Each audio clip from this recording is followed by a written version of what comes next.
Troxell. I'm one of the owner-producers of Sketchworks Comedy. Along with Julie Scher. And the two of us, along with John D. Babcock III and Julie Walsh. So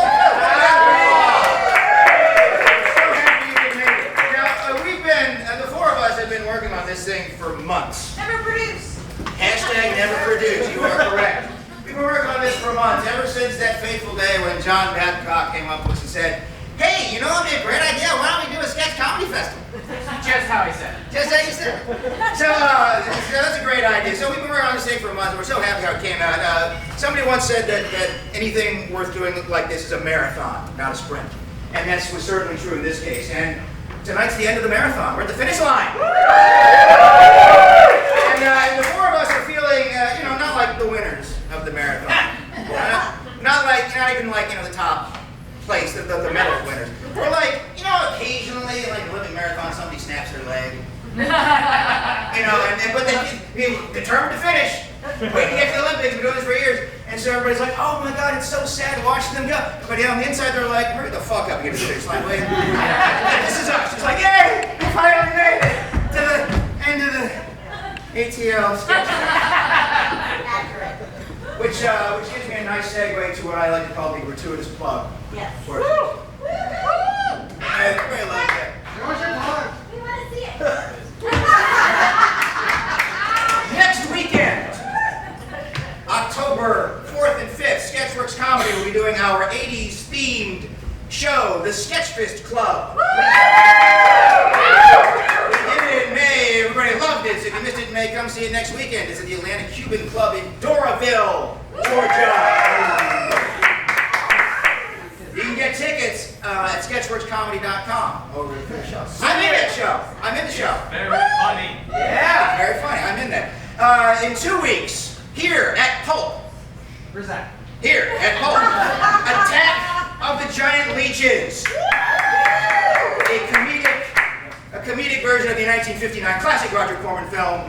2 weekends here. You can get tickets and info there at pulpatlanta.com. I'm also in there. Or only plugging shows that I'm in. So anyway, that's the end of the gratuitous plug section of the show. So just like the last 2 nights, we've got a couple of films to show you. Then we'll bring out our first competitor group this evening. We'll take a break. We'll do it again. We'll take a break. Do it again. It's kind of simple. So tonight we have 2 films kicking off this first block. They are banned Folgers commercials by favorite children from Los Angeles, California. Personally, I don't like any children, so I don't have them. And then the second film after that will be Art Appreciation by Media Tigre from here in Atlanta, Georgia. Right. So sit back, shut up, and watch these films.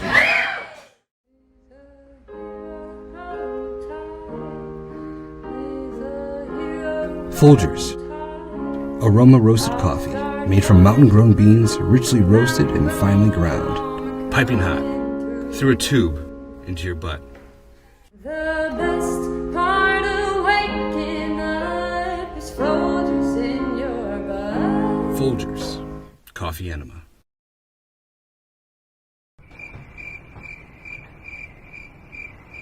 This party's lame. Don't worry. I got us covered. Folgers, yes! That's not for your mouth. The chilly blast from the cooler to the can. That's invigorating and brisk. Get any party pumping with Folgers Iced Coffee Enema. Tubes now in XXL. Forgetting how to drink from your mouth? Are you peeing poop? Are you pooping coffee? Did you quit your job to live in a Starbucks bathroom? Did you steal your grandmother's oxygen tube to stick in your butt? If you or someone you love has fallen victim to coffee enemas, you may be entitled to compensation. Call the offices of Sherman and Sherwoman now. Your ass is on the line.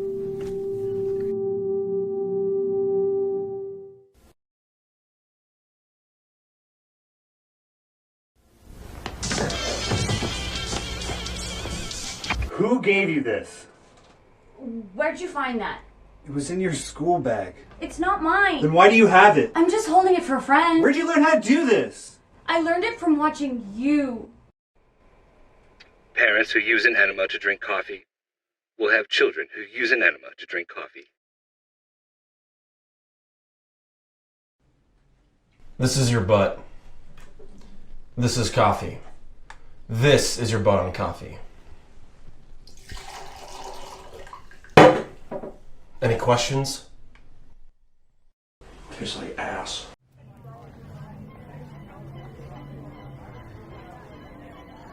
Do you see how the red paint just covers the entire image, Grandma? That symbolizes the blood of the indigenous people when the land was taken from them by the government. Are you sure, Brewster? This just looks like a bunch of colors mishmashed. That's symbolism, Grandma. It says here that this piece is called Banana Hammock. What's a banana hammock, dear? Nothing. Never mind. It's just...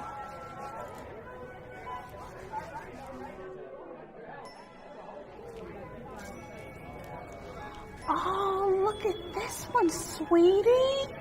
It's pretty. A cabin by the lake. How peaceful. Grandma, the cabin represents white male privilege. The way it sits above the lake, partaking of its resources for its own selfish uses. Oh, and to grow, it cuts down the tree and the surrounding woods. The trees and the lake represent minorities and women. I just don't see that at all. You wouldn't, Grandma. Even the size indicates how small and insignificant we are in the universe.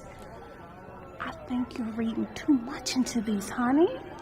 It says that this piece is called Peaceful Cabin by the Lake and nothing else.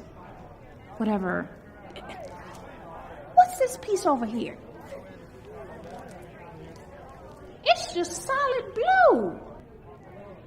Grandma, it's clearly about the stigma of mental illness. I like the color blue so much I covered an entire canvas. Oh my word! We need to call an ambulance. It's just performance art, Grandma. Clearly it's a protest on the unfettered police brutality. I'm dying. No, I think he really needs help. Grandma, you're so embarrassing. You're doing a really good job. Let's go.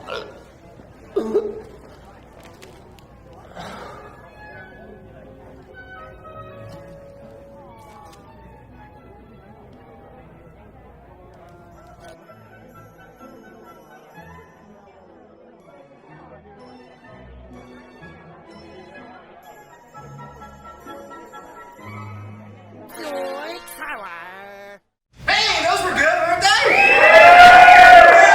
All right, so we are getting ready for our first competitor sketch group of the night. As soon as I get the go-ahead that things are ready up in the booth. We're fine. You're fine. Not you. Not yet. I'll do a little soft shit.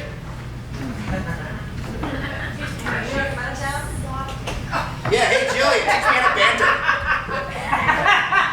One of the great things about the last couple of nights here is that every night you get to see something in one of the performances that you haven't seen before. Some trick, some twist, some wonderful thing.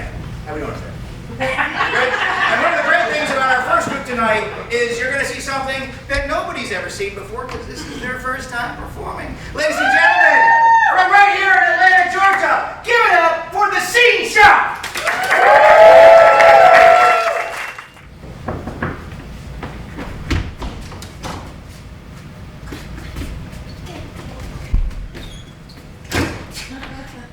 Whoa.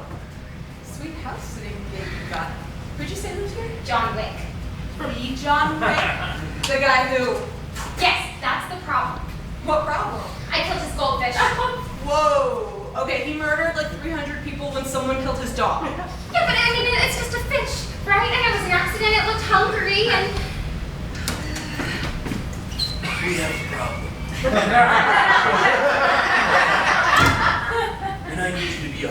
100% honest with you. What happened to this? I think you're gardener. I will avenge you.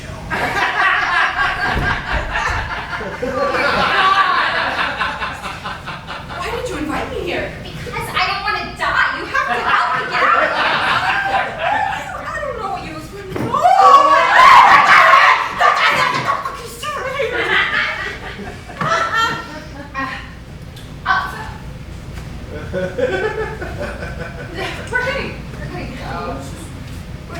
Leaving would be a bad idea.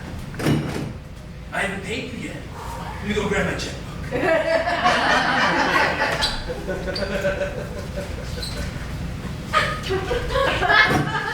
Billy, have you seen this? Your mail? This pizza advertisement says it's gonna kill my cravings. I think it's just a new restaurant. Nobody kills my cravings but me. He is a lunatic. Let's get out of here. He'll know it was me. Why did you even take this job? Because he has showtime. I'm not paying for that.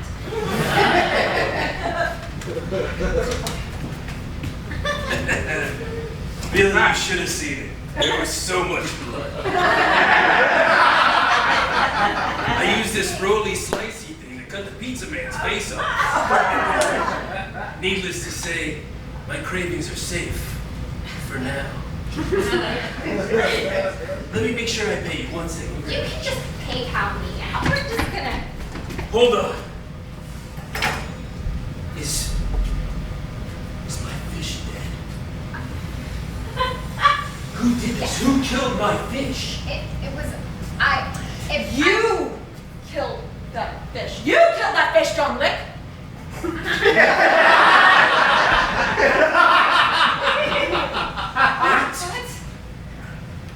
I am a fish doctor.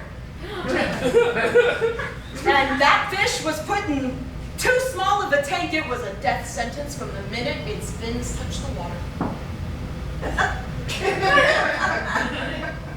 All right, well, what's your name, Doctor? Guppy. Okay, Mr. Doctor.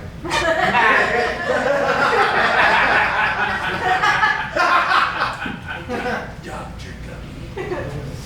If you are who you say you are, where did you go to fish school? UC Santa Barbara. That checks out.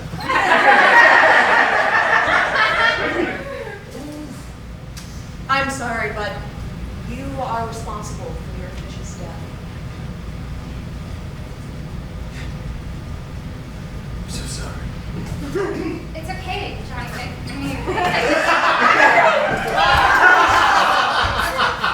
Avenge me! How do you avenge a suicide? Kill your ghost?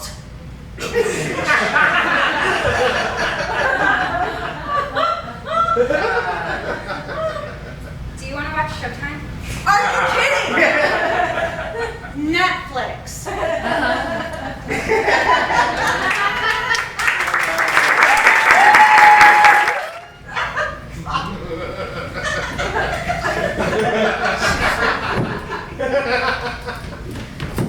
Do you think this is going to work? Of course. We're going to get this story and kickstart our careers. Fix your mustache. I think they're going to know that we're reporters. Not with mustaches.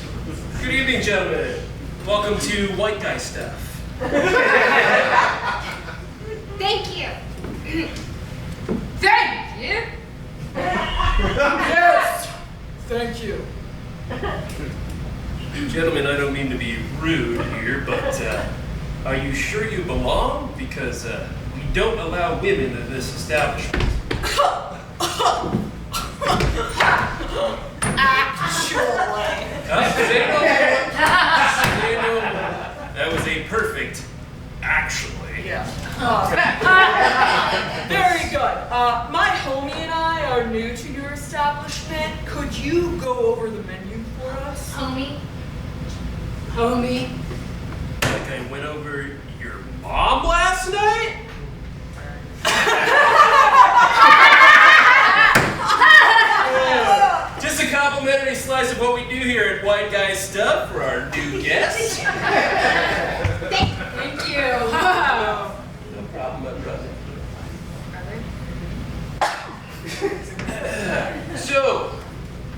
special today.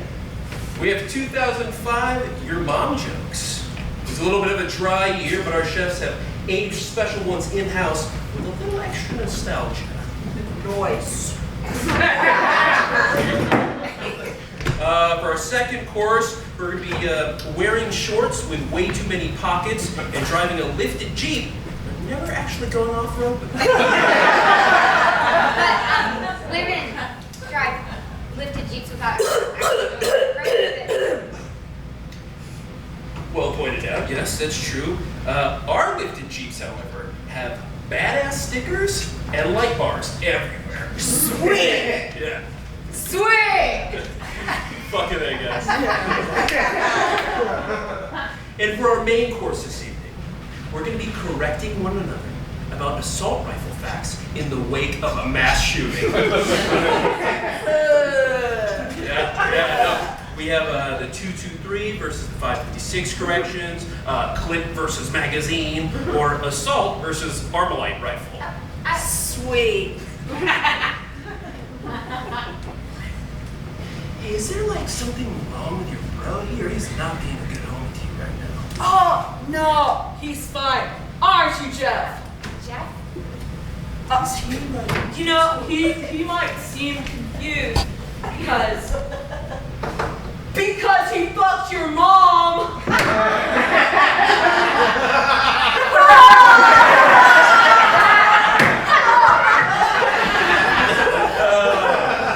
Alright, I'll leave you bros to it, or I'll be back in a few. Wait, hold on. We haven't even ordered yet. Aren't we going to eat something? He's just throwing around. Nice, sweet, actually. I'm gonna have to ask you ladies to leave. What? What? We're totally bros. Like, I fucked your mom and your dad. You put makes my dick so hard, I accidentally fucked my own couch. Ma'am. Listen to me.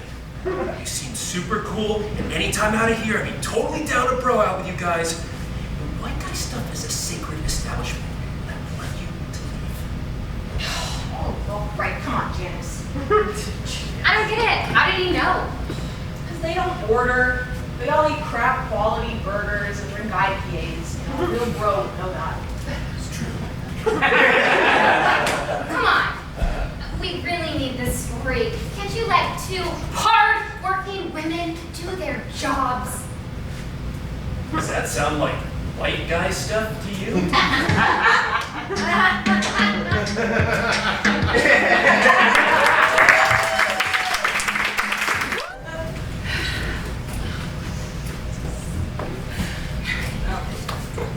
Welcome to Secret Keepers, everyone. We are so glad that you're here. But first, I know a secret you haven't told us. Well, Charlie, why don't we start with you, and then Peter will move on to yours. Yes. Not you. Okay. Well, it's still a little hard for me to share my secret out loud. We understand, but you know, once you let this, We all know how the group is supposed to work. Carol, you ass! I don't know how this works. well, I started this group because Carol started this group because she thinks it's better to let your secrets go to the group instead of bottling them up. Except she has a secret she hasn't told any of us! The big ass. Janice, you will get your turn. Charlie, dear. Okay, so as you all know, I'm a bottom screamer. Yeah, you like to scream at people's asses. Oh, yes. There's nothing better than a strong bellow into someone's bottom. Wow. It does feel a lot better to let that out. Yes, shout it from the rooftops or into someone's cargo shorts. Janice! Well, Peter, why don't Yes, I'm ready! Sorry. That's my secret. I like to interrupt people who are talking to me, shouting at them. Thank you for understanding! He must really get you going, eh? Shouting at an ass. Yes.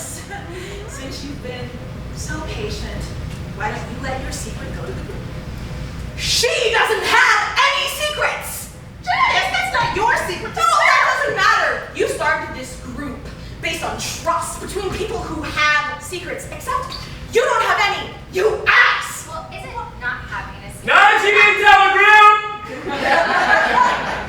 She does normal sex with normal people who wear beige clothes and sensible shoes. That could be a secret, but it's not. You write essays about it on the internet. So this whole thing is a sham? Well, yes, and I think we should all just get on the train and go home. Well, you haven't even told us your secret yet. Oh, I fart on the subway. Yeah, everybody does that. No, but that's all I do. I ride from stop to stop, beans, farting the whole way. Oh, okay. You know, that's not that bad. You know, you two make quite a pair.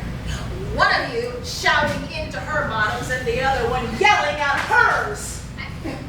I vote that Carol leaves the group. What? This is my group. I started. This is not a democracy. Yes. I vote Carol should leave. And I hope you're on the Brown line to Paddington tomorrow after work. Oh! I will go. I mean, if it's unanimous. Yes, you should go! Nice. I would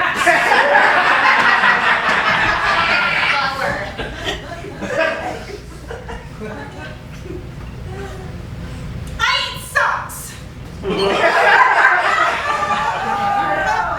You eat socks? Yes. Women's socks with men's over the calf, athletic socks with the little balls on the end.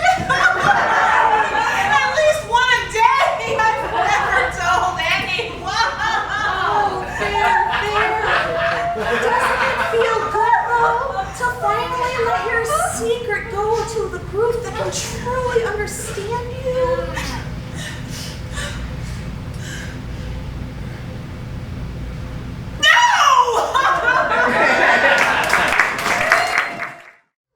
Crowns. It sucks. The crowns. Give it a chance. We're not British. Oh my God. What do you want? I am looking for a job. Job? You can't just burst in here and expect to get hired. I need employment. Big family. Ex-wife in custody.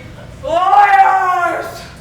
Well, we're sorry to hear that, but this is not the way to go about getting hired. Me lose job to automation. Too old to retrain. Powerful frustration. Me smash. Okay, what about the destruction to our house?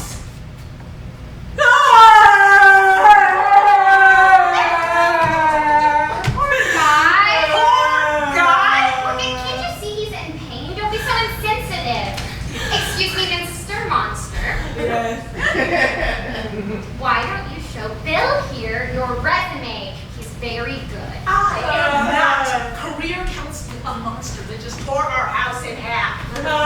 Me don't want to put resume into little box on website. Me have resume in different format. Okay, well this is just the kind of defeatist attitude. Why don't you just show us what you have? We'll figure it out. That is a fucking pair of hands. Me resume no good. Frustrated and in horrible pain. Me destroy whole neighborhood. It's somebody's Okay, just shut up for a second. Mr. Monster, it says here that you know how to code. A little. Perl and PHP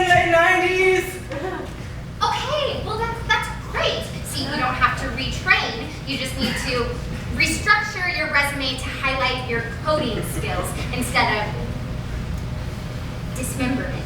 I don't know. I don't want to learn object-oriented programming. Come on, you'll pick it up in no time, and then you can pay child support and fix our house.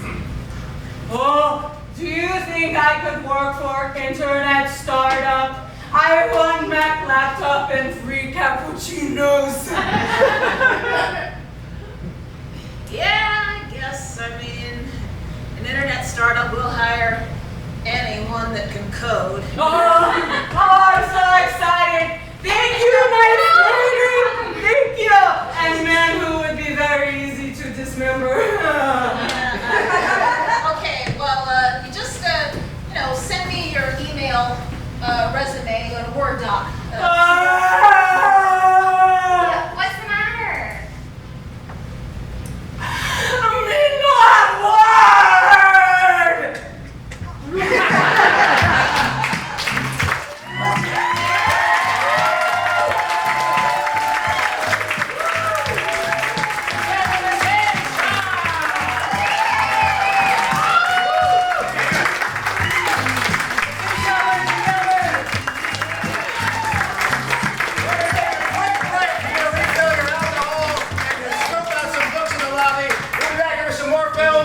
Non-violent offenders, come on back in a hard 10. Hard 10. Hard 10. Hard 10.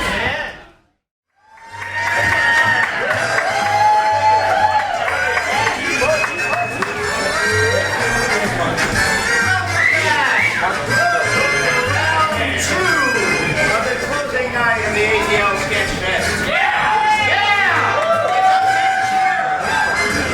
Come on in and find your seat. So, we've seen over tonight so far, we've seen 7 groups competing for the Best in Show. Our 8th and final group is coming up next. These 8 groups are competing for this. The Best in Show trophy containing cold hard cash in the amount of $201.99.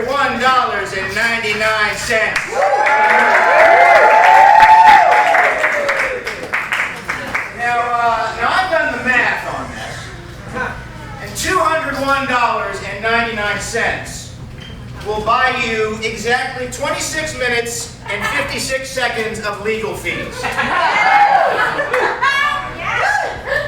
As some or most of you may or may not know, about a year ago this time, we did a little show called Faith. Which was obviously a parody of Grease. Yeah, obviously. Did great in Atlanta. Sold out shows. People were crying in the aisles afterwards, holding up babies to us because it was that good. So we booked a run in New York City for August. Sounds great. Last day in December, the Grease rights holders sent us a cease and desist letter. They said it's copyright violations and derogatory toward Grease. We felt. And more importantly, our lawyers felt. Nancy Prager's here tonight. There's obviously parody and fair use of Grease. Yeah. So, what do you do at this point? You say, well, you can roll over, and you can, take the bullying and tuck your tail between your legs, not sexually, and wander off. But instead, we said, screw you guys. Yes. We're going to fight back. And so we sued the rights holders of Grease. Yeah, you sure did that. Now the other side in this little squabble is, just say that they're not taking it well. Not taking it well. They're used to getting their way. They're used to people not fighting back. But we feel it's an important fight to have. Yes. We feel it's important to stand up for our First Amendment rights and our right to parody. Yeah. Not just for us and being able to pay our legal fees. But on behalf of all comedians, all writers, all artists who have faced this situation before and shut down their creative works, and hopefully in the future that will happen less and less often. So please follow along with the the epic as it continues. Hashtag free vape. Hashtag free vape. You could buy a sticker at the swag table for $1. $1. That'll buy us half a second of legal fees. How much are the hats? They're 4 seconds of legal Okay. fees. Anyway, we've got 2 more films, and then we're bringing out our 8th and final competitive group. The films in this block, we'll start with Two Brothers Boxes from the Suspenders, Los Angeles, California. Yes! Our second film is called Abortion Crow. Yes! Yeah! And they're from High Dramma in Philadelphia, Pennsylvania. So, Yes! make sure you address your cards and letters to High Dramma, Philadelphia, Pennsylvania. Anyway, enjoy round 2 of the film.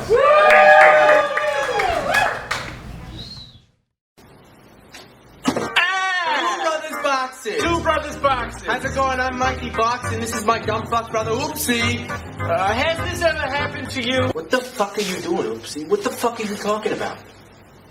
Two Brothers Boxes. Two Brothers Boxes. We buy the boxes to the greater Boston area. We got every box. We got big boxes. Large boxes. We got tiny boxes for your tiny dick. iPhone boxes. Computer boxes. Boom boxes. Room boxes. Birthday boxes for the birthday they'll never forget. Hey, Oopsie, you remember Patricia? Patricia with the knockers? Yeah. What about her? Yeah, that's it. She just did use knockers. Two Brothers Boxes. Only 3 Brothers Boxes. R.I.P. Mikey. I'm Mikey, you shithead. Oh, yeah. R.I.P. Delaney. You're a fucking brick wall, Oopsie. A brick wall.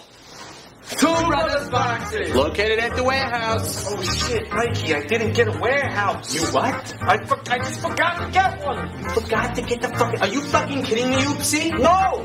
I'm deaf. You're deaf? I'm deaf. I'm hard of hearing. You what? I'm deaf. So you haven't heard, you didn't hear a thing I just said? I can hear absolutely everything up until this point, but at this point moving forward, after this sentence, I can't hear anything. What? What? Okay, Two Brothers Boxes. We're fucking dumb. And I'm deaf.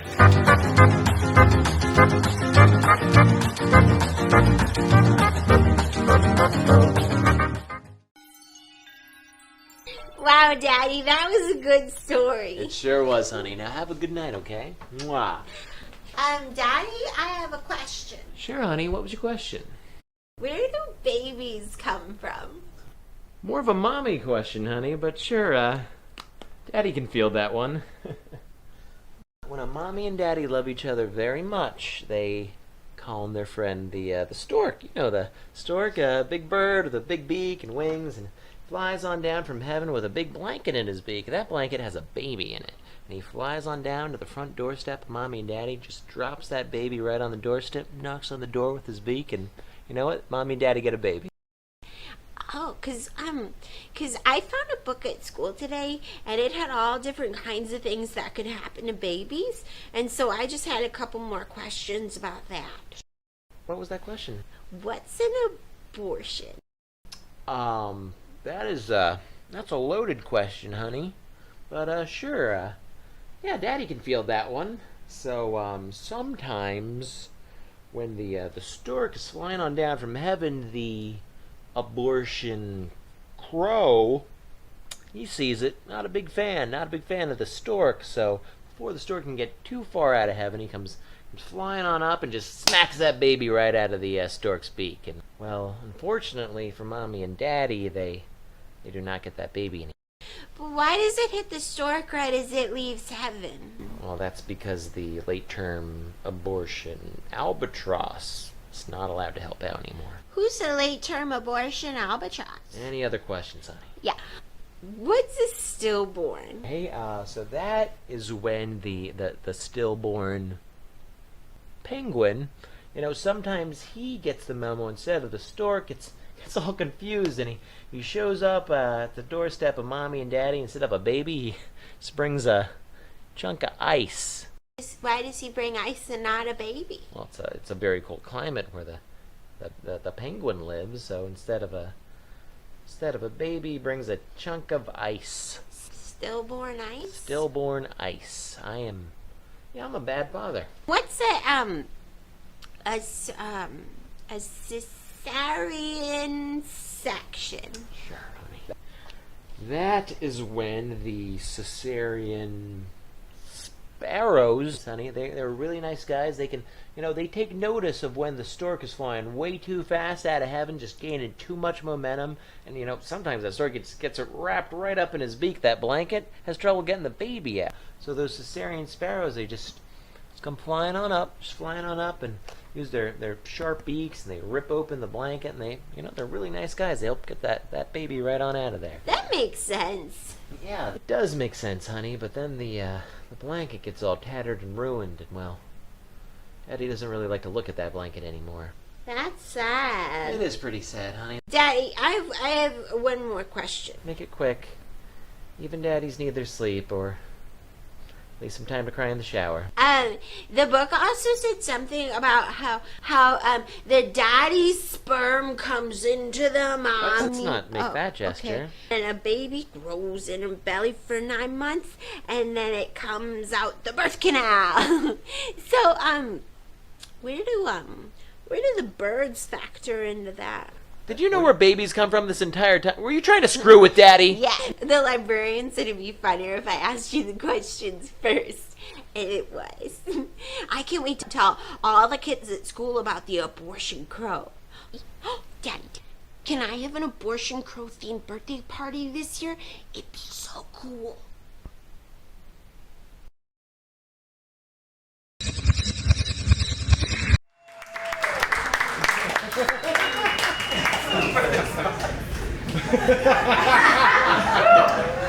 Again, text those cards and letters to my Dramma, Philadelphia, Alright, so we've got our 8th and final competitive group coming up right next. As soon as I get the go-ahead from the booth, how are we doing up there? We got a thumbs up. Ladies and gentlemen, from right here in Atlanta, Georgia, please put your hands together for non-violent offenders! Good morning, Betsy DeVos High School. This is your principal. Let's make America great again and gather in the gymnasium for a special assembly.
Multiplayer online role-playing game. MMORPG. There your friend definitely is. It's like crack. You kids may think that Fortnite is safe. Ooh, it ain't safe. It may be free. Free! But your mind is being imprisoned.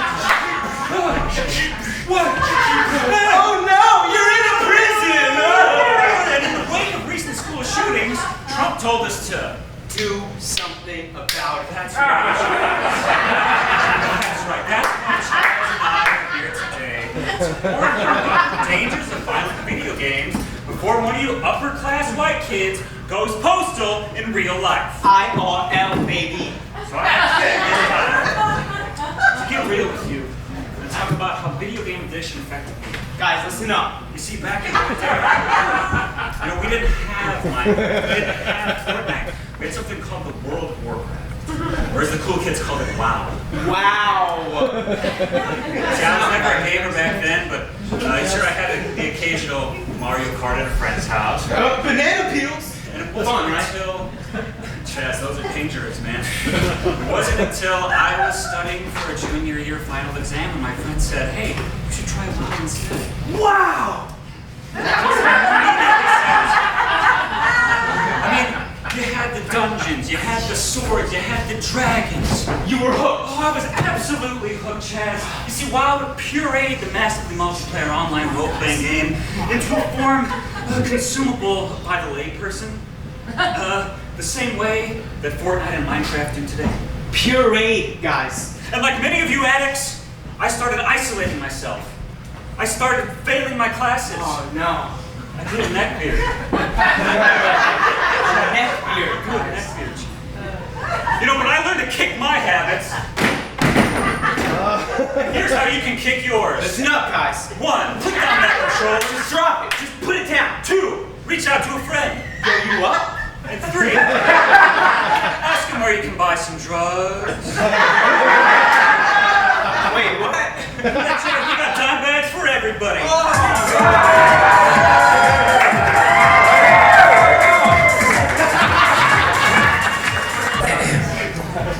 Attention students, this is your principal. Danny, your mother has brought you a pair of clean underwear. Please come to my office. Thank you.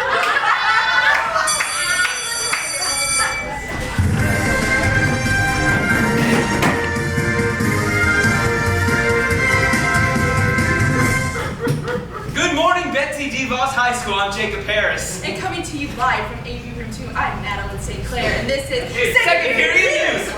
Did you So, Jacob, how was your weekend? Didn't see you at the dance? Couldn't find a date? Oh no, I found one. Your mom and I were just too busy to leave the house. Okay, our first story comes from Miss Nevin's study hall class, where school bully and the heir to Bojangles franchise, Damien Bojangles, has just announced his campaign for senior class president. Let's go live to the scene.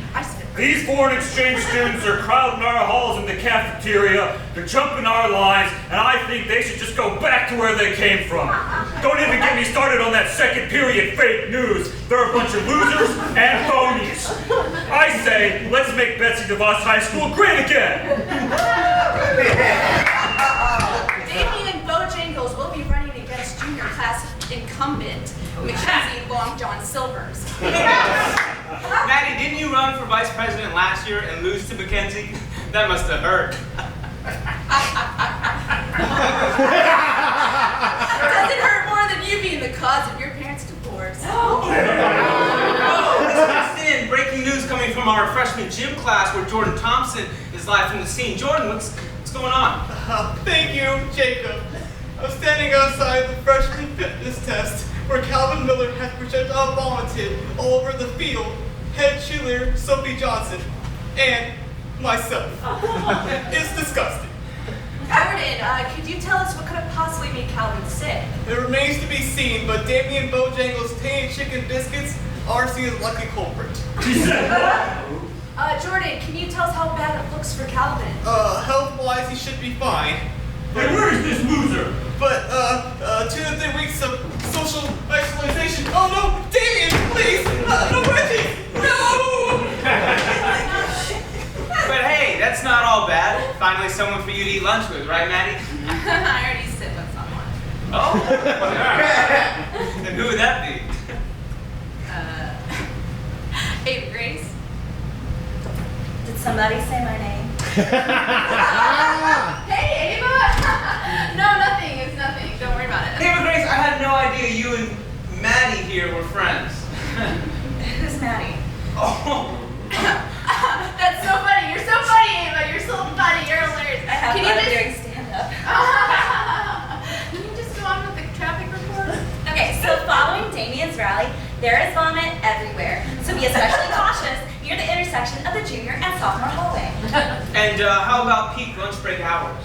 Damien is holding another rally, so there will be congestion in and around the cafeteria.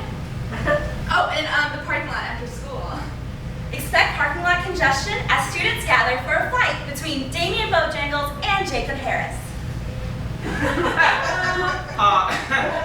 Did you just say Jacob Harris? David Harris? Damien challenged some guy at second period fake news for spreading lies about his tainted chicken biscuits. No, well, that must be a mistake. I didn't do anything like that. That wasn't me. Oh, good luck, Jacob. Well, thank you, Ava Grace, for that wonderful actual news. Okay, so this concludes our second period, not fake news. I'm Madeline St. Clair. And I'm out of here. Go Beavers! Attention students, this is your principal. We will find who violated the CPR dummy, and we will suspend you.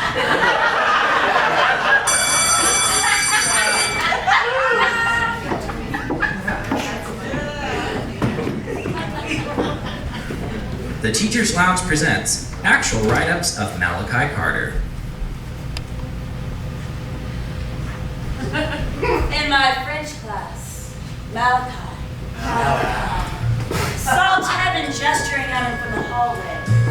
From there, a verbal altercation began. Tatem removed Malachi's shoe and began hitting him with it. The boys kept throwing insults at each other. Fuck you, Tatem.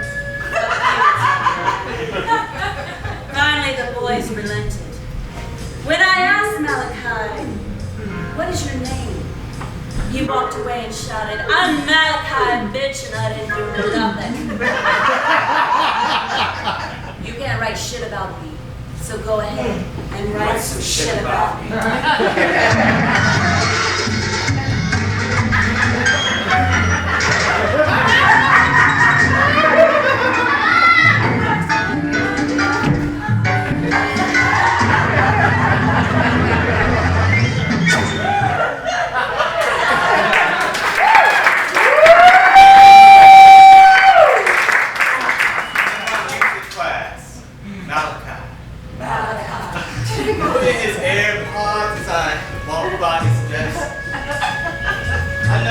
I knelt down beside him and I said, "Malachi, take those AirPods out."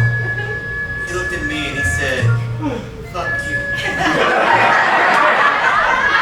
Why don't you get up there and teach the class? I called the assistant principal.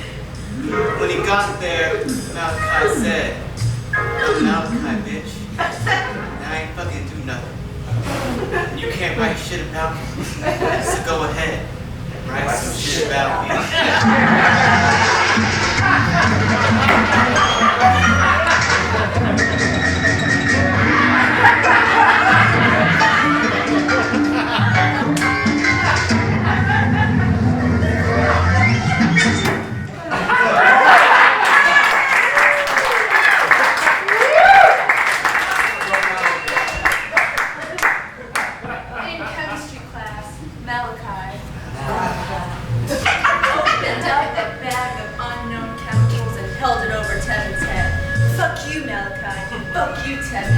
This was a very unsafe action.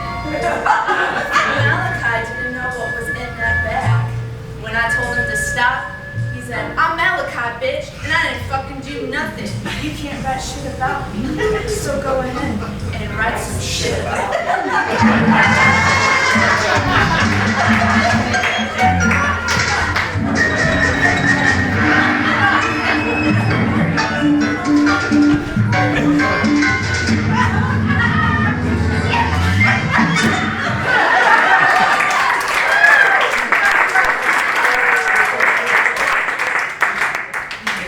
Study hall, Malachi told me he was working on a paper for lit. Cut and pasted 2 inappropriate pictures of women in thongs into a Word document. Print them. He then printed them. When I asked him why he did it, Malachi responded, "I'm Malachi, bitch, and I didn't fucking do nothing. You can't write shit about me. So go ahead. Write some shit about me."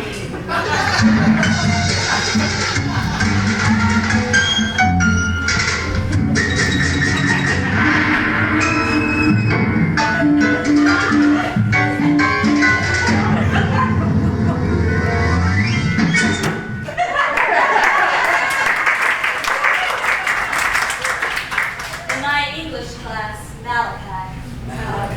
He began his 1-minute elevator pitch with the question, "What's your favorite sport? Football or some other sport?" And some of the other kids answered, "Some other sport." So Malachi looked at each of them Fuck you. Fuck you. Fuck you. Fuck you. I asked Malachi if he knew why I had to write him up, and he said, I'm Malachi, bitch, and I didn't fucking do nothing. You can't write shit about me, so go ahead and write some shit about me.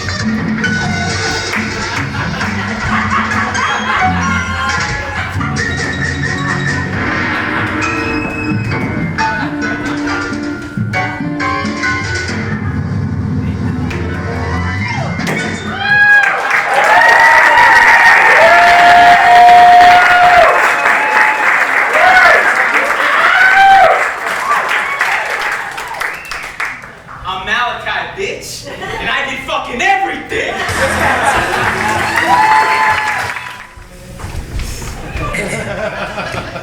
Attention students, this is your principal. Just a friendly reminder to keep it in your pants, otherwise haze.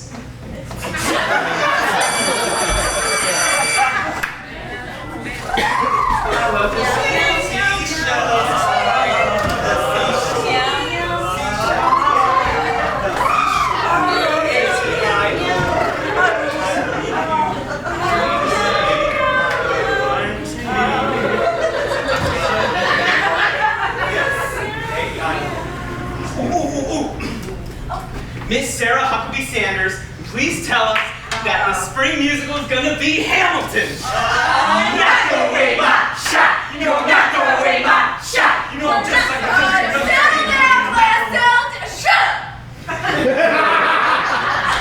The school board says we can't do Hamilton because it's too ethnic.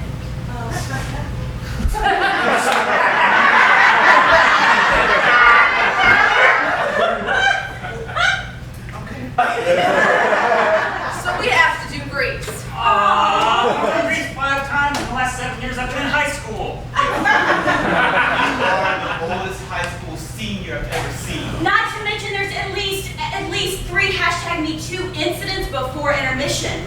It's a different time, Kara.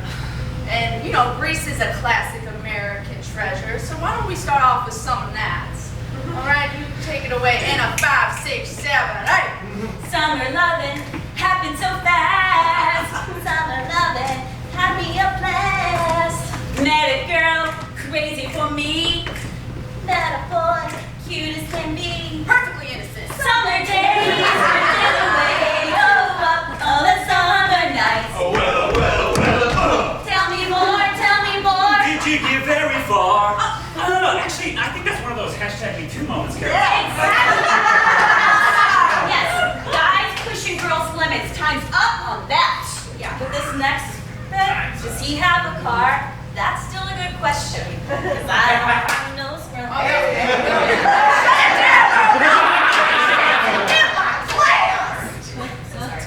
Oh, we can't sing songs like that because it's too ethnic.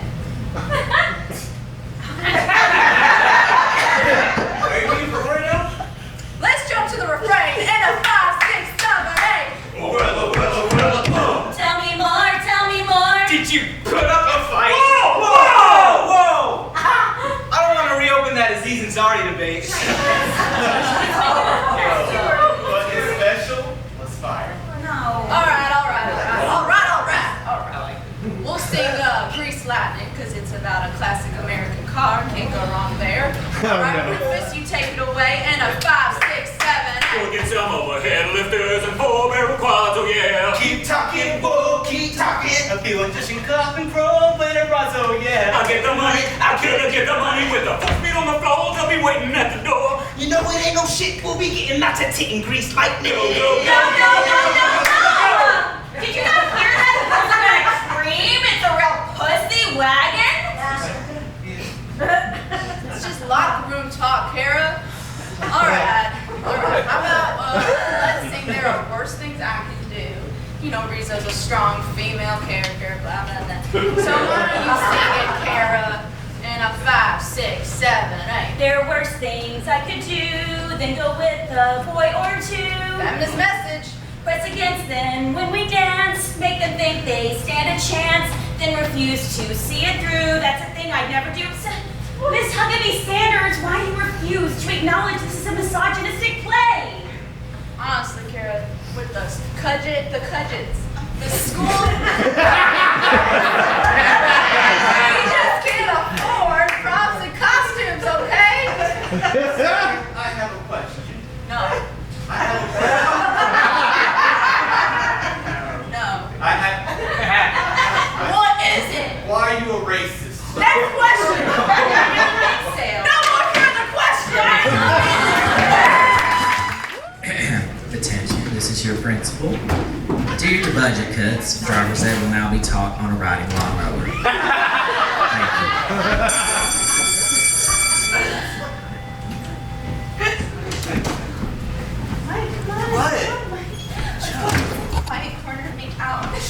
Shirley, chill, alright?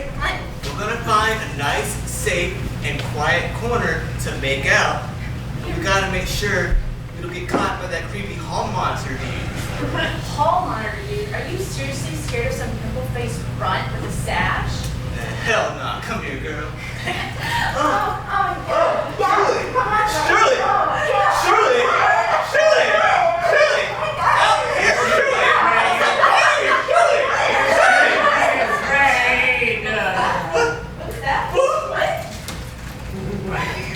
You should be very afraid. Jeez, so bad, it scared me. Oh, I've been sweeping these floors for 25 years, and all the while, the hall monitor has been there, watching. I feel like there's like this really long story that's gonna come. It was the spring of 72. A young Julius Reginald ran the halls with impunity, but the football team did not like him. They laid in wait, sometime between third and fourth period, somewhere around there. Julius came out happy, eager, pimply, his sash a brilliant yellow. Oh, he never saw it coming. I don't believe this. What, like they gave him a wedgie or something? Exactly, my dear. She's heard the stories. Oh, they gave him a terrible, terrible wedgie. I was but a boy back then, and I can still hear him scream. Well, you see, Julius, he tried his hardest to get to the nurse's office. But the wedgie was too deep. It was too tight. It was unyielding. It was cutting off circulation. He could not move his leg. This is gross. Well, that was the last anybody ever saw of Julius. At least, directly. Sure, there have been rumors, tardy kids thinking they've seen monsters in hallways, shadows in the windows, shredded hall monitor sashes found in strange places. But the worst are the kids who go to try to make out.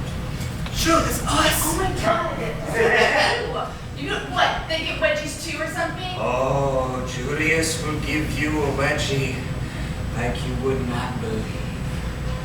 Like What's he doing with his hand? Stop it! The janitor just doesn't want us to get out, okay? Just make out with Hang on, Shirley, that's Julius, okay? Oh my god, Julius isn't gonna fuck.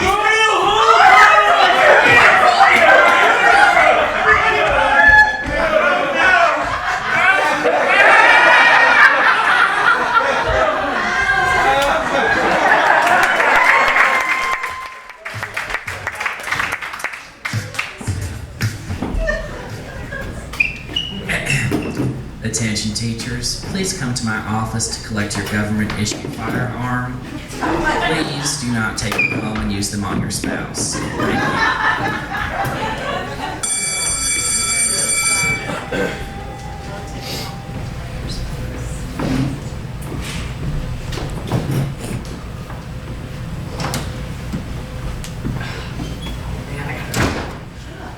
Morning, students. I said, morning, students. Good morning, Dr. Holiday. I can help you pass out the art supply. Sit down, little booty. cowpokes is supposed to give a presentation on a famous artiste today.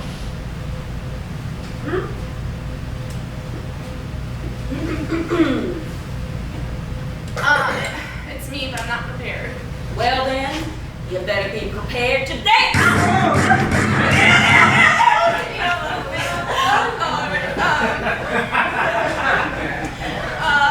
Okay, fun facts.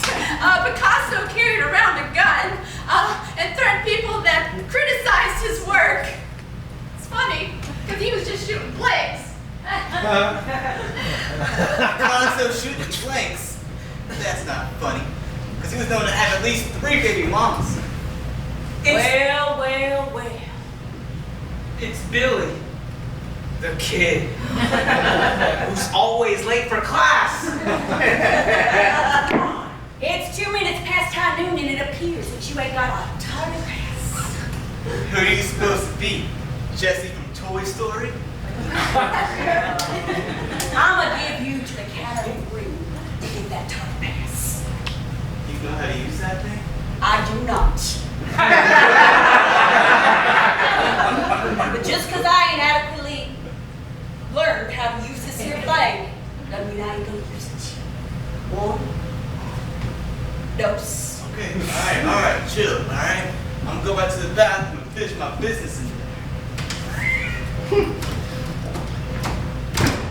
Dr. Holly, can I go to the restroom too? Because I have to go. Is your prayer a dogging? You better ask yourself, can you hold it? No, I'm good.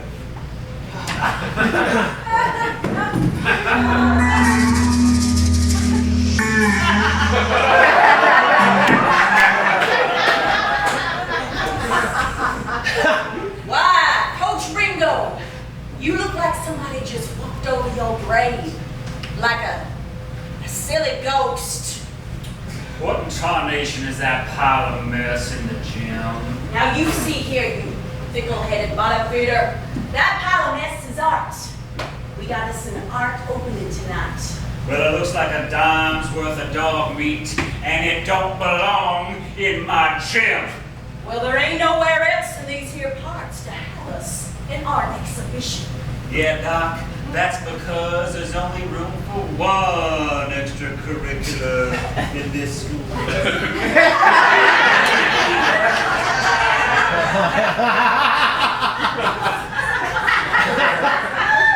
I'm your Huckleberry.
Now it's come to my attention, after our earlier assembly, many of you are smoking the reefer, rolling the molly, and puffing on the jewels in the bathroom.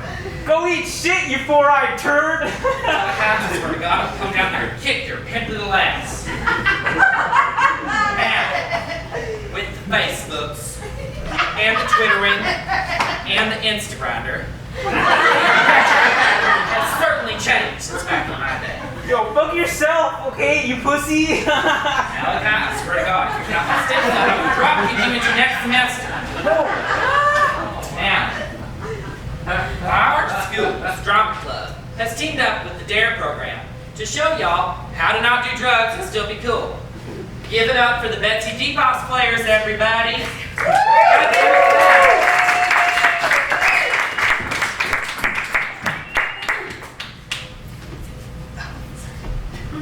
Hey, Finlay, do you want to hit on my vape pen? No, I'm good. Whoa, you're lame. No, I'm not. I have asthma. And C.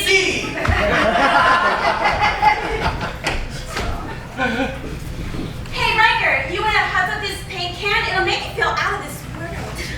No, thank you. I'm good. Aw, come on. Yeah, come on, you pussy! I have asthma. Oh. And C.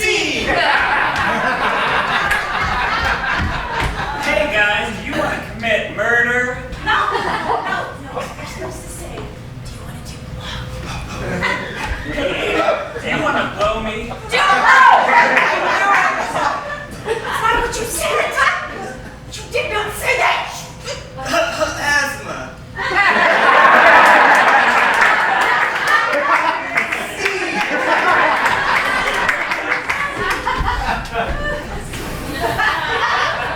Hey, Riker, do you want to do some of these Tide Pods? Wait, what? Where did you get those? My mom. Yo, Aiden's mom got Tide Pods, yo! You guys, what are you doing? We rehearsed this like twice. Are you just like really high right now? You're high right now? Oh, fuck! Shit! This day already fucking sucks! First I go to drama camp for 2 months and then I come back and find out my parents are getting a divorce. Then I have to write this stupid fucking skit for you.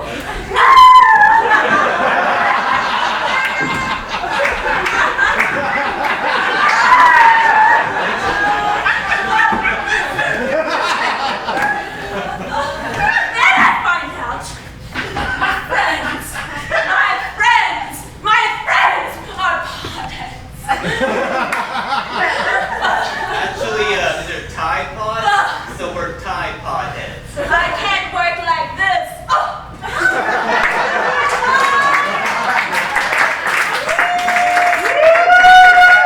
And C.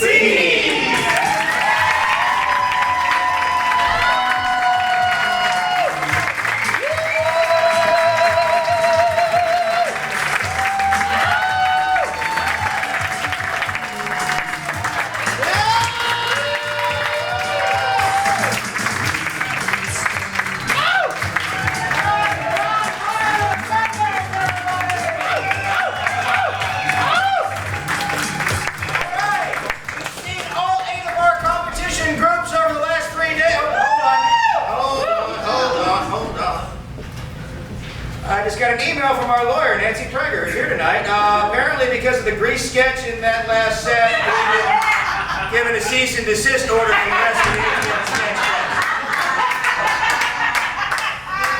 You know what? Fuck those guys. Take 10, refill your beers, we'll be back with our special guest, Kendall!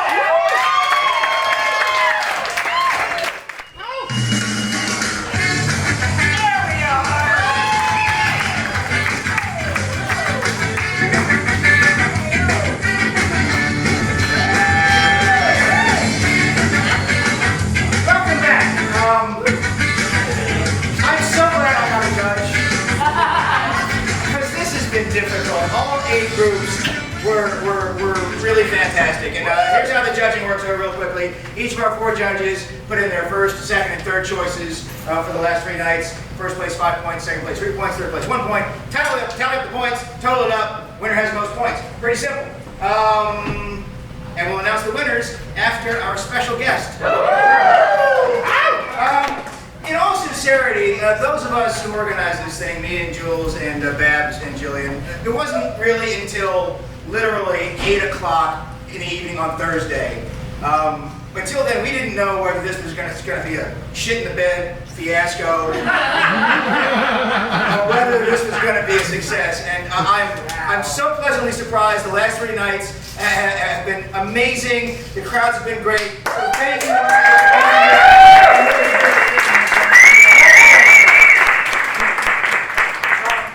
One of the things that I think we've been talking when we've been hanging out after the show and during the show and from all the groups is all of the different groups, especially from here in Atlanta, we haven't really had the chance to go see each other perform.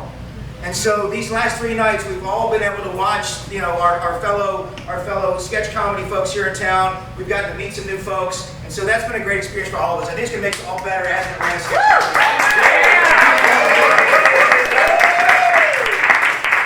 Special thanks to our judges. They've been great for all 3 nights, and I know how difficult it was for them. Brian, Jeffrey, Kathy, and Jen. We'll give them a formal introduction at the end. Thank you to Pulp and Will.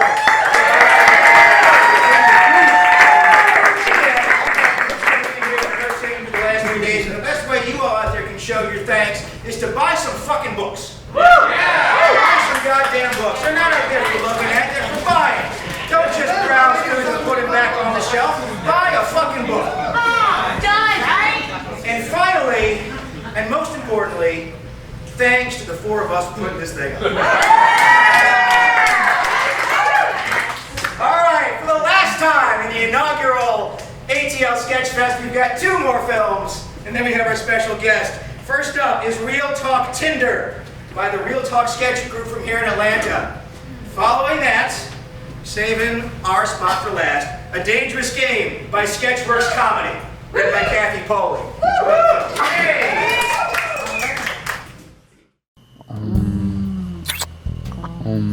You're a really good kisser. I know.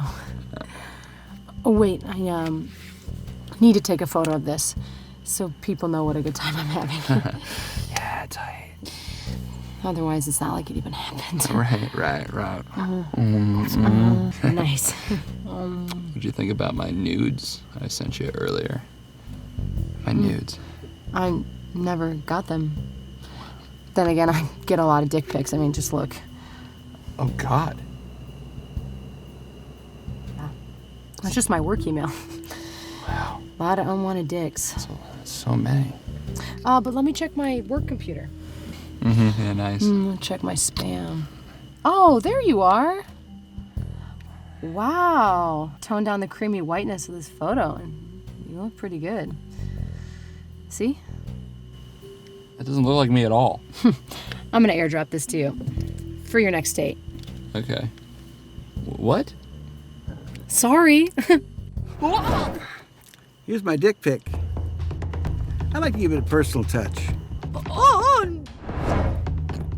I want at least 6 or 7 more kids. No. I live in a van because I choose to. Ew, gross. You're gross. No! I like to watch. I want to have about 5 or 6 kids. Oh my God. You have no idea where I've been. I'll never swipe left on you again. I'll settle. Wait, so does this mean you want to see me again? Welcome to game night, guys. So, what are we playing? I brought Yahtzee. Oh, I love Yahtzee. Me and my dad used to play it all the time. Nazi!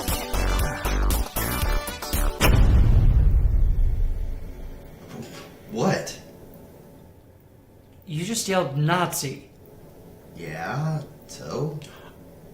Why did you just yell Nazi? Well, I didn't get Yahtzee, which is not Yahtzee. And when you get not Yahtzee, it's Nazi. No, it isn't. I'm pretty sure. I've been playing this a long time. No, dude, it's not okay to just yell out Nazi. Okay, fine. Hey, why don't we just play a different game? Go fish?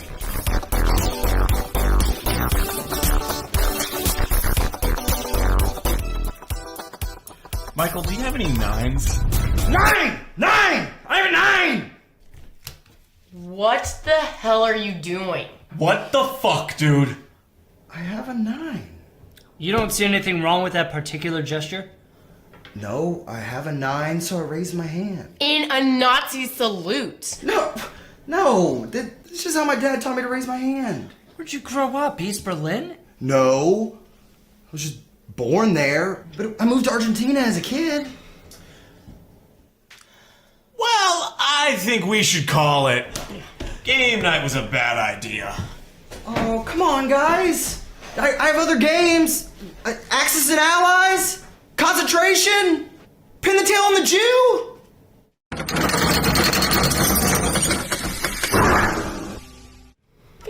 If anyone needs me, I'll be in my bunker.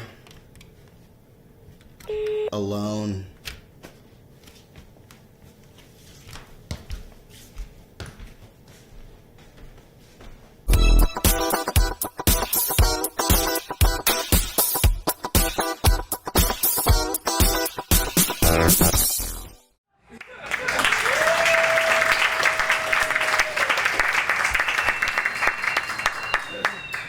Here we have it for the films.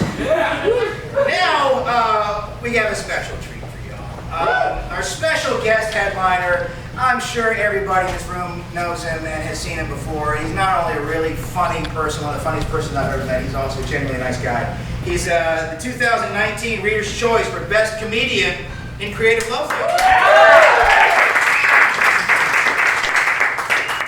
I guess we should thank Creative Loafing too. For presenting this list. Anyway, your special guest, Mark Kendall.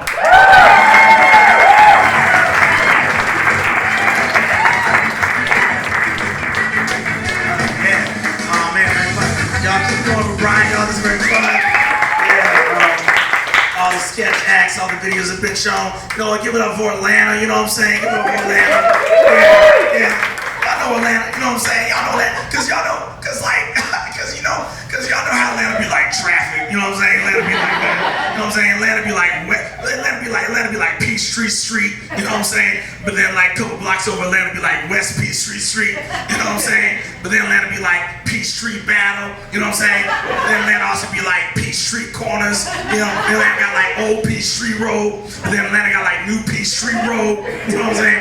Atlanta got like Peachtree Industrial Boulevard, you know what I'm saying? Atlanta got like Peachtree Terrace, Atlanta got like Peachtree Place, you know what I'm saying? Atlanta got like Peachtree Circle, you know what I'm saying? Atlanta got like Peachtree Square, Atlanta got like Peachtree Octagon, that's just a stop sign, it's on Peachtree. Atlanta got like Peachtree Pie, that's when you go to McDonald's, you get an apple pie, but you get sweet and sour sauce on it by mistake. You still eat it anyway, and you're like, it's okay, it's a peach pie now, you know what I'm saying? Atlanta be like Peachtree Alternate Universe, you know what I'm saying?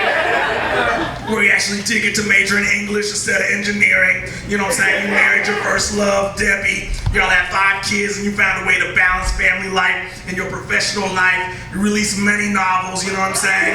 But you don't like dogs, was it really worth it, you know what I'm saying? And then it'd be like Peachtree Preschool, then it'd be like Peachtree Elementary, then it'd be like Peachtree Middle School, then it'd be like Peachtree High School, then it'd be like Peachtree University, then it'd be like Peachtree Senior Center, then it'd be like Peachtree Cemetery, then it'd be like Peachtree Heaven, you know what I'm saying? That's Atlanta without traffic, you know what I'm saying? You know, cause like crying, you know, lying, you know, stealing, killing, Campbell soup, good, you know what I mean? Cause like nah, that's a comment, you know? Nah, that's a question. Nah, that's Clarissa Explains It All.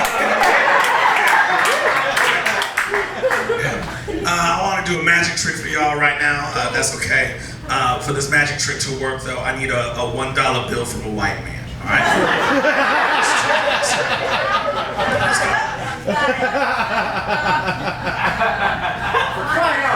Oh, we got one right here. I just wanted to say that John's got it. Okay, fantastic.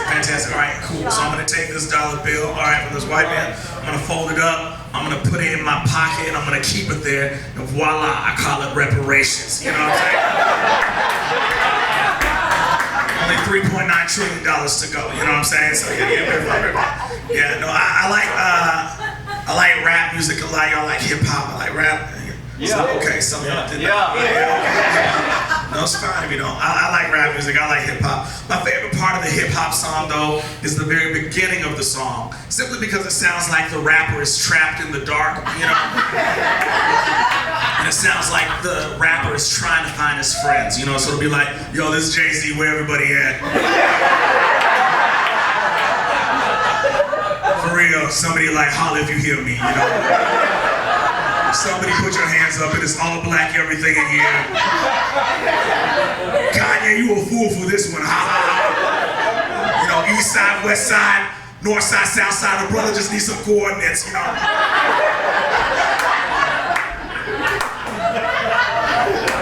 I know y'all listen to hip hop, it's something that happens a lot in a hip hop song, like a beat will drop, they'll be like, turn me up on my microphone, turn me up on my headphone. You know what I'm talking about? And you know, my whole thing is that's a lie. You know what I'm saying? Like, that's not a real thing that's happening. Mainly because that can't happen 8 tracks into your rap album. You know what I'm saying? You can't be 8 tracks into a rap album and you and your engineer have not agreed upon the proper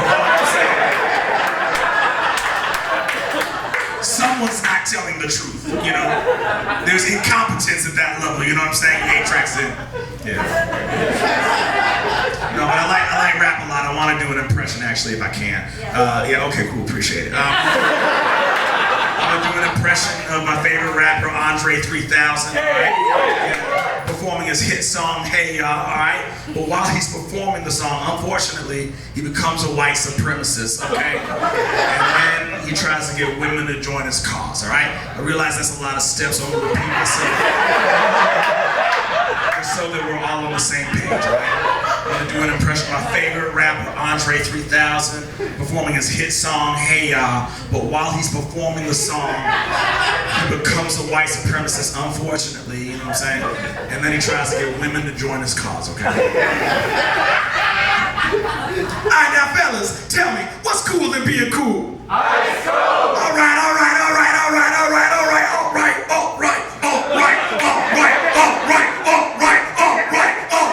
Okay, now ladies!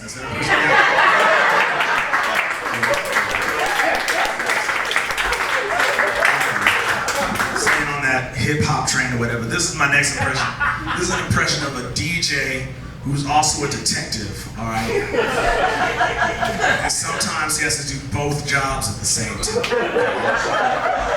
My impression of a DJ who's also a detective. Sometimes he's got to do both jobs at the same time, all right? Okay.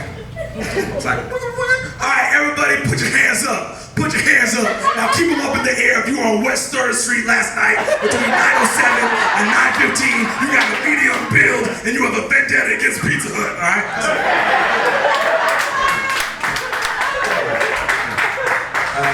I'm gonna do another impression. This is my silliest impression that I do. Some of y'all are gonna be like, yeah, I mess with that. Others are like gonna be like, no, I don't like that. And some of y'all are gonna be like, I like it. And then you're gonna stop liking it. But then eventually you're gonna be like, I respect Mark for his commitment to this bit.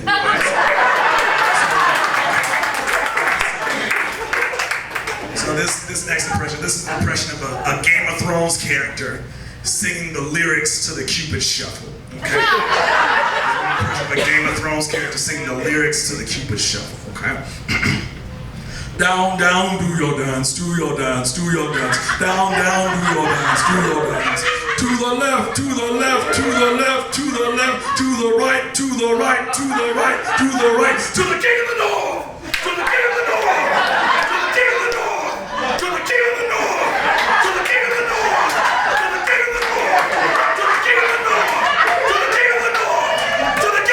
of the north, to the king of the north, to the king of the north, to the king of the north.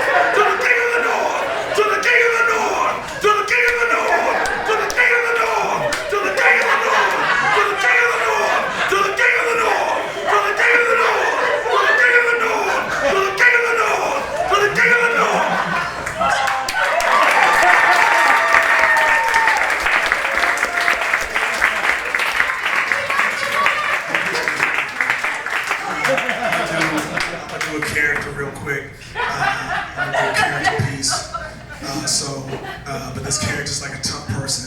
I realized I don't give off like a tough vibe. I'm not hard, but I'm gonna like turn around, and then through the gift of theater, we're all gonna buy in. Okay,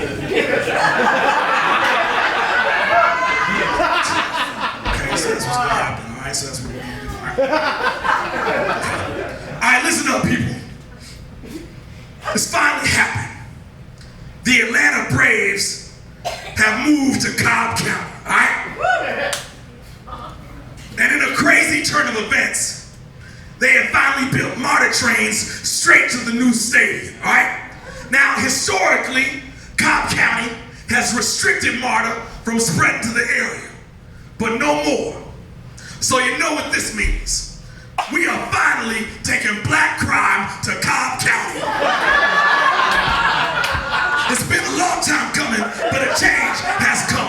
This is something that we have always wanted to do. But it's only possible now that we have trains, all right?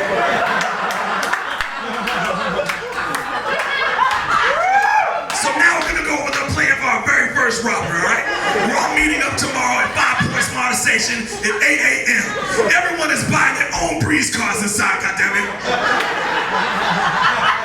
We're gonna hop on the Gold Line northbound, headed towards Doraville Station. At around 8:20 a.m., we're gonna switch over to the Red Line, all right? And if everything goes according to plan, we should be at the new Cobb County MARTA Station by around 8:40 a.m., all right? Now, after we get off the train, we are gonna have to get off the train and we're gonna hop onto the 10 bus, okay? Now the bus is gonna take us all the way to Fair Oaks. After the train ride and the bus ride, it's just a short half-mile walk, right? To the house that we wanna rob. Now, once we're inside, we're only going after the good stuff, right? I'm talking about Xbox controllers and pianos, okay? But before we leave the house, we're gonna mess around inside. We're gonna set all their clocks 3 minutes forward so that Greg doesn't make his meetings tomorrow, right? We're gonna go into their refrigerator and eat all their Chobani yogurt, okay? We're gonna log on to their Netflix account and we're gonna watch the Netflix original film, The Princess Switch, which is a Christmas-themed movie starring Vanessa Hudgens, in which Vanessa Hudgens plays 2 identical strangers, and yet, both identical strangers have the same hand tattoo. Both identical strangers have the same hand tattoo. Both identical strangers have the same hand tattoo. Then we're gonna grab all that loot and go a half-mile walk back to the bus stop, all right? Now we have practiced this, people. We have practiced this, all right? We have got to make that bus stop at 11 a.m. sharp. Otherwise, we're gonna be stuck on the side of the road for the next 90 minutes, all right? And we all know that Chobani yoga cannot survive 90 minutes of direct sunlight, all right? Now, once we get back to the new Cobb County MARTA Station, we have got to figure out a way to get that piano onto the train, all right? Now that piano's gonna weigh anywhere from 500 to 1,200 pounds. So rather than looking for the regular Times turnstile, look for the bike door so perhaps we can slide the piano through, all right? But in the event that the bike door is not functional, we're gonna have to physically toss a piano over a turnstile and then catch it on the other side, all right? So man up and get ready to talk some shit, all right? Now, once we're on the train, that's when things are gonna get dangerous, all right? You're gonna be a black man riding a MARTA train holding a piano.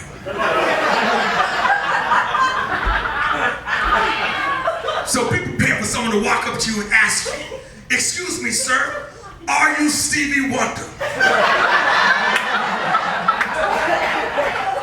And the answer is always yes.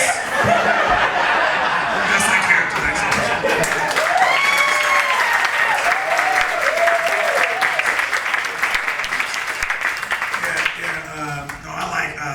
I do, that's a real true story. I really do enjoy The Princess Switch.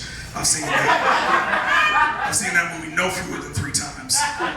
It is Vanessa Hudgens' best work, which is either a high compliment or no compliment at all, depending on where you fall on Vanessa Hudgens. I don't know. I think she's talented. It's a great movie. I think my favorite movie overall, though, is the National Treasure movies with Nick Cage. You know? Yeah. Did I hear a boo or despair? I just want to know right now. I'm gonna explain why that movie is great in just a moment. No, so the National Treasure movies are great, mainly because there's absolutely no real American history in these movies at all. The way these movies works is Nicolas Cage and his team of treasure hunters find a clue that makes no sense, okay? And then Nick Cage does random word association until he lands on a word that he likes. And then, like, that's where they go next, you know? So, for example, they'll happen upon like an old scroll, you know what I'm saying? And the scroll will say something really cryptic like, the founding fathers always went left, you know what I'm saying? And the whole team's stumped. They're just like, what's this mean? This don't make no sense. What are we gonna do? The movie's over. And then Nick Cage pops out of the bushes and he's like, I got something, you know? And he takes the scroll and he's like, let's see. The founding fathers always went left. Let's see, left. The opposite of left is right. Left, right, up, down, start, video game cheat code. Video games, Super Nintendo, Sega Genesis, never thought there'd be days like this, Notorious B.I.G. ABC, 1, 2, 3, numbers, letters, Sesame Street. Tell me how to get to Sesame Street. Sesame Streets are Muppets are also puppets. Jim Henson is the puppet master. Master rhymes with blaster. You can shoot bullets, you can shoot water. Who shoots water? Squirtle. Pokemon. Who's my favorite Pokemon? Pikachu.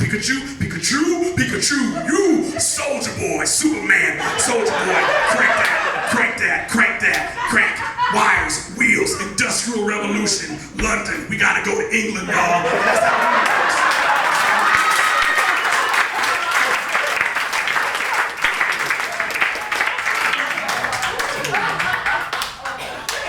Also, like, I don't know how into National Treasure you are really into the movie. You know, when you watch a movie and you're like, man, it's so good, you're just like, when's the sequel coming out? I Googled National Treasure 3, right, just to be like, when's the next one gonna drop? And like, if you go on Google, on news, like the third or fourth thing to pop up is Nick Cage is like, actually for real trying to find the Holy Grail. Like in real life, he's trying to find it. And yeah, and the weird thing is, like on his quest, he's bought property in a bunch of places, one of which being Providence, Rhode Island, which is weird. Like, and it's weird. I'm just telling you, this is not comedy. This is like true. And like, I was reading an article, an interview, he's like, look, I'm not saying that the Holy Grail is in Rhode Island, but I'm not confident enough to say that it is not. You know what I'm saying? Like, basically, if you're like, when's National Treasure 3 coming out? Like, he's doing it, he just didn't tell anyone. You know what I'm saying? Like, he just started the sequel on his own, you know? It's very weird. Yeah. It doesn't feel like it, but this was like our first week of fall or whatever, and so that means that Halloween is, tonight. And years ago, I used to work ghost tours, So ghost tours are when you show up someplace, everyone's dressed like it's the 1800s, they carry lanterns, you follow them, and they tell you ghost stories, And so I was one of the storytellers, and they'd be like, Mark, you can tell any story you want, it's just gotta be set in the 1800s and try not to mention slavery, you know what I'm saying?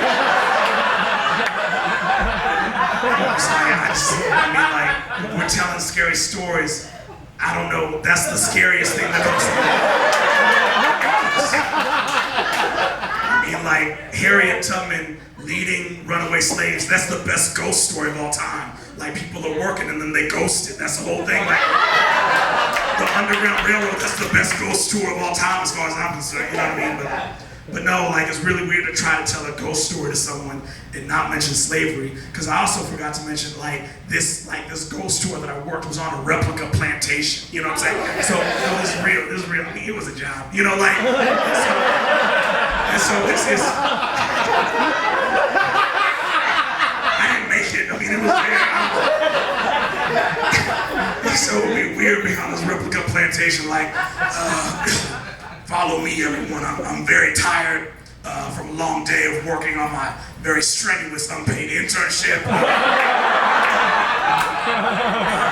Live in these dilapidated cabins, because I choose to, I guess. Over here, there's a kitchen with many seasonings. White people historically have not used them, but somebody did. We don't know. It's very weird. It's very weird.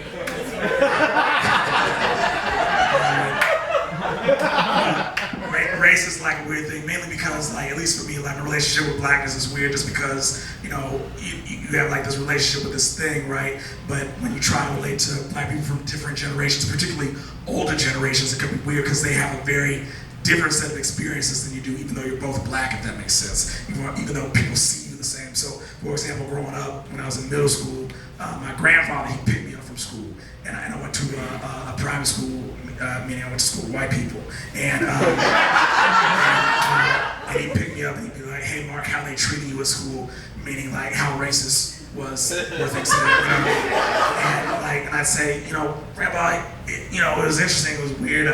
I was in the cafeteria today, and they kind of like made fun of me today. It was weird. I don't know what it's about. And then my grandfather, like, it was crazy. Like, he got really emotional and like really heard what I said. He got real sober, and like a single tear dropped down his cheek, and he was like, "Wow, they actually let you into the lunchroom. This is fantastic, you know." One day I'll make that video.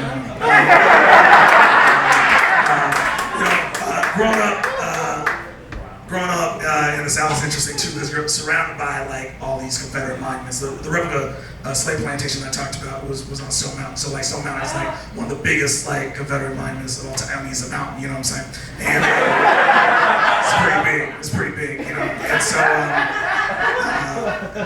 actually, like a weird thing was, it's like when you went through new training or like new employee training, at least I don't know what it's like now, but at least when I did, you had to memorize like the names of the horses, just in case someone asked you like, "What horses are those?" It's like, these are the names. And it's just like, I promised myself never to remember, and I don't remember the names. I don't know, it's weird. But that's not what the joke is about. The thing is, it's just like, that's just something that I'm telling you. But like, so, you know, we got a lot of Confederate monuments being in the South, right? And some people like, you know, like keep those things up. That's like part of our history. And other people like, that's not history I want to see when I'm on my way to McDonald's, you know what I mean? I believe in like recontextualization, which means like whatever's there, like keep it up or whatever, but then you build around it to tell like the full true story of what actually happened. So like, so like, say for example, you got like a statue of a Confederate soldier like on a horse. He's like, "Yeehaw!" You know what I'm saying? Like he won and shit. You know what I'm saying? Like what I'm saying is like, keep that statue there. You know what I'm saying? Keep it there. But then you build a bigger one above it of LeBron James dunking. I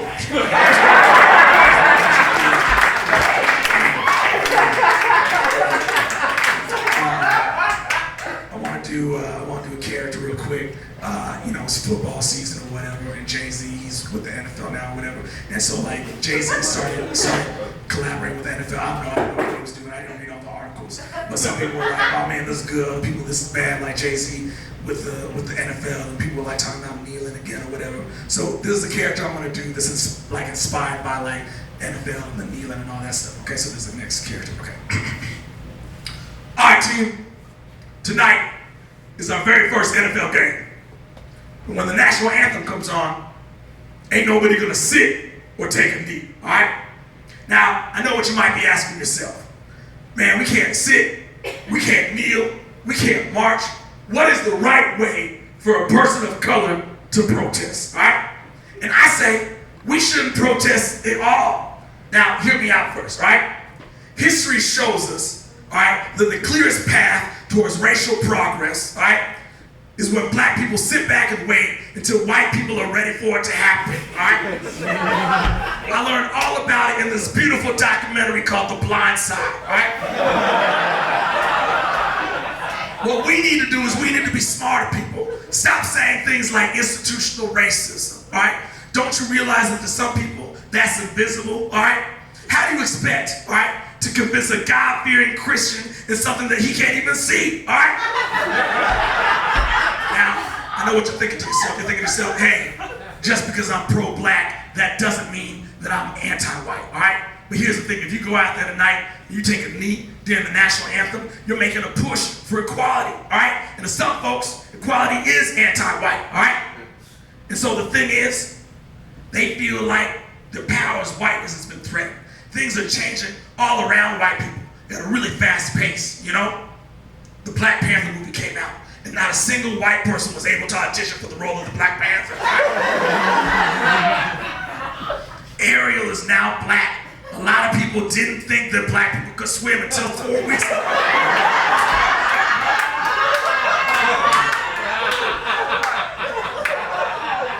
But I figured it out. I figured out the answer, right? We are all football players. I am a football player. And when I step out there on that field, that's one time in my life when they see me as an equal, all right? So I'm thinking, if that's what we all do, we go out there and we perform the way they want us to, maybe they'll see us as equals one day, even after the game is over. So that's why tonight, when the national anthem comes on, I'm gonna stand tall. Because when I wear this jersey, I am not a black man. I am a Washington Redskin.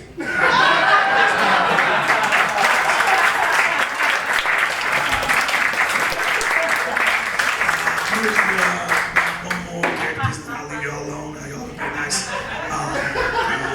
I didn't really play a lot of football growing up. I was like, man, people getting hurt. So I was like, I'm gonna step back. But I did enjoy playing basketball. I like basketball a lot. I had a really inspirational basketball coach, and so I just kind of want to do an impression of him real quick, if that's all right. I didn't want to bring it in and take a knee, all right? All right. For the past 65 years in a row, I've coached the school to a regional basketball championship. Now, a lot of people think that basketball is just passing, shooting, dribbling, passing, shooting, dribbling. Basketball is about life. Any problem you have in life, you can fix with basketball. All right. Who out there has a problem? Shout something out for real. Shout something out. A problem you got. Carpet. Carpet? Dribble it out with the basketball. You know what I'm saying? Who else got a problem? Anything at all? Income tax? All right, you got to get traded, get yourself a new contract. You know what I'm saying? Who else got a problem? Anything? I need a job. Need a job? All right, you got to play for the Hawks. They'll take you. You know what I'm saying? Listen, I want to inspire y'all real quick. I want to inspire y'all. I had a kid once that came in this gym many years ago. This kid was number 5'3" and wanted to be a center in the NBA. This kid was number 5'3" and wanted to be a center in the NBA. It's crazy. But what did he do? He woke up that morning practicing, passing, shooting, dribbling, passing, shooting, dribbling. You know that kid grew up to be? That kid grew up to be Shaquille O'Neal, exactly right. I feel like you don't believe me. I feel like you don't believe me. You feel like coach is lying to you, okay? All right. There's another kid. This kid was number 3'5". This kid was 3'5", wanted to be a center in the NBA, all right? Wanted to be a center in the NBA. So what did he do? Woke up that morning, passing, shooting, dribbling, passing, shooting, dribbling. You know what that kid grew up to be? That kid grew up to be Hillary Rodham, exactly right. Hillary Rodham. You don't believe me? You don't think I coach Hillary Rodham? Okay, there's another kid. This kid was number 2 inches high, 8 feet across, all right? Wanted to be a center in the NBA. So what he do? Woke up that morning, passing, shooting, dribbling, passing, shooting, dribbling, passing, shooting, dribbling. You know that kid grew up to be? That kid grew up to be the state of Virginia, exactly right. Dunked the basketball so hard, West Virginia fell off, because West Virginia didn't practice, you know? I mean, like, you still not believe me. There's another kid, nothing but a Ziploc bag full of sticks, all right? Wanted to be a center in the NBA, all right? Wanted to be a center in the NBA. So what he do? Woke up every morning, passing, shooting, dribbling, passing, shooting, dribbling. You know that kid grew up to be? That kid grew up to be season 4 of The Office, all right? Some people say that's the most, heavy one, like in a good way, though. There's another kid. The greatest kid of them all right? This kid was nothing but a cup of spilled Haagen-Dazs. Haagen-Dazs is French for ice cream, The spilled ice cream wanted to be a center in the NBA. Everybody laughed at him. It was like, you can't be a center in the NBA. You dairy. You know what I'm saying? This kid woke up every morning passing, shooting, dribbling, passing, shooting, dribbling. You know what that kid grew up to be? That kid grew up to be the king of the North!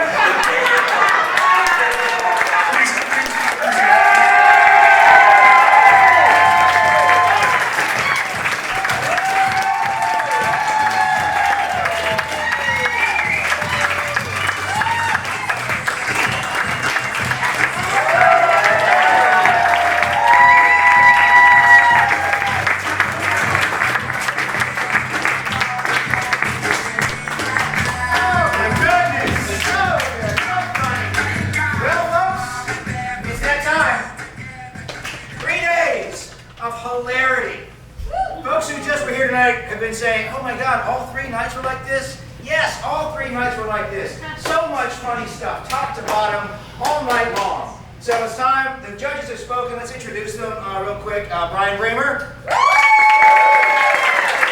Kelly. Coley.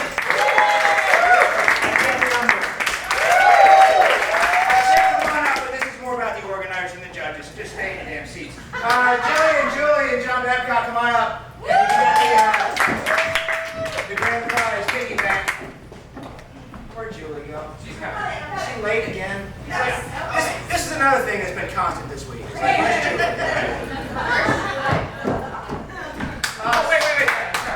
What now? This is where all the... Wait. Oh, there we go. Where all the careful planning goes to shit. All right. The judges spoke. We've tallied it up. The grand prize is $201.99. In third place, Fourth Ward.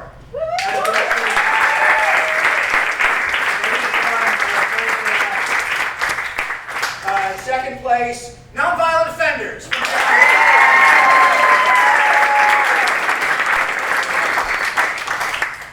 Fortunately, there's no cash prize for that.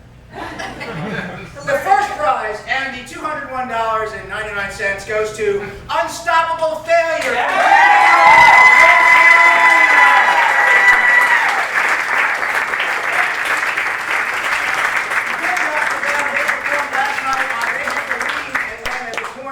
To go back to perform in Charlotte tonight at a Charlotte Comedy Festival.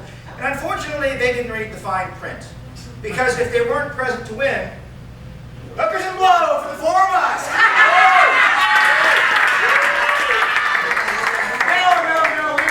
No, we'll get this money to Unstoppable Failure. And what do you think, guys? Great first year?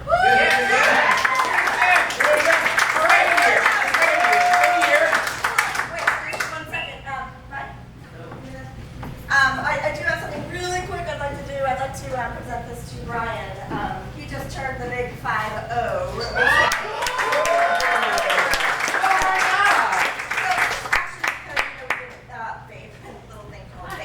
And he played Coach Calhoun. Yeah. And so this is a plaque of everyone who's with Sketchworks. Not everyone has signed it, obviously. But everybody who will finally, at some point, will sign it for you. I just wanted to present that to you because you've been an amazing business partner and doing this whole thing, and you've done a lot of work, and we all appreciate you. And let's say, on 3, we'll sing a happy birthday song. But you know the whole thing, just this is your birthday song. It isn't very long. Happy birthday. Got it? 1, 2, 3. This is your birthday song. It isn't very long. Happy birthday.